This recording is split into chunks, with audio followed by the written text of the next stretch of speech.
கொடுத்துருக்கிறது if the roots of the quadratic equation where ax square bx plus c is equal to 0 and a not equal to 0 and real and equals உங்களுக்கே தெரியும் reason b square minus 4ac equal to 0 உங்களுக்கு தெரியும். So which of the following relation is true? இதுவும் சிபிஎஸ்சியில் ஒரு வாட்டி questions கேட்டிருக்க விஷயம் தான். ரொம்ப சிம்பிள் தான். கொடுத்துருக்கிறது ax square plus bx plus c is equal to 0. நம்ம எதுவும் பண்ண தேவையில்லை. அடுத்தது கொடுத்துருக்கிறது b square minus 4ac is equal to 0. b தான், a தான், c தான். ஸோ அதனால் நீங்கள் எதுவும் சேஞ்ச் பண்ண தேவையில்லை. ஸோ இது எப்படி எழுதலாம்? b square is equal to 4ac எழுதலாமா? இது எப்படி எழுதலாம்? 4ac is equal to b square. இங்கே பாருங்கள், ஆப்ஷனை பார்த்தீங்கன்னா உங்களுக்கே தெரியும். a இங்கே வச்சுட்டு b ஸ்கொயர் பை 4c வேணா இருக்குது. ஆனால் இங்கே என்ன இருக்குது? ஃபஸ்ட் ஆப்ஷனில் வெறும் c தான் இருக்குது. ஸோ அப்போது இது கிடையாது, ஃபஸ்ட் ஆப்ஷன் இருக்காது. நான் ஒன்றுனாவே உங்களுக்கு போட்டு காமிச்சிடுறேன் ஏன் வராதுன்னு.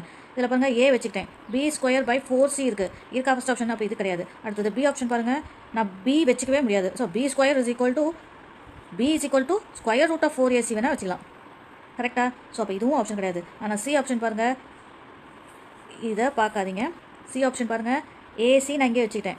ஸோ அந்த பக்கம் எடுத்து போனால் பி ஸ்கொயர் பை 4 இருக்கா பாருங்கள், இருக்கானே இருக்குது. ஸோ அப்போ இது ரெண்டும் கிடையாது. மூணாவதும் ஏன்னா ரெண்டு பக்கமும் சி இருக்கிறதுனால சுத்தமாக வராதுன்னு உங்களுக்கு தெரியும். அதில் ஏவே இல்லை வேறு. ஸோ ஆப்ஷன் சி தாங்க கரெக்டு.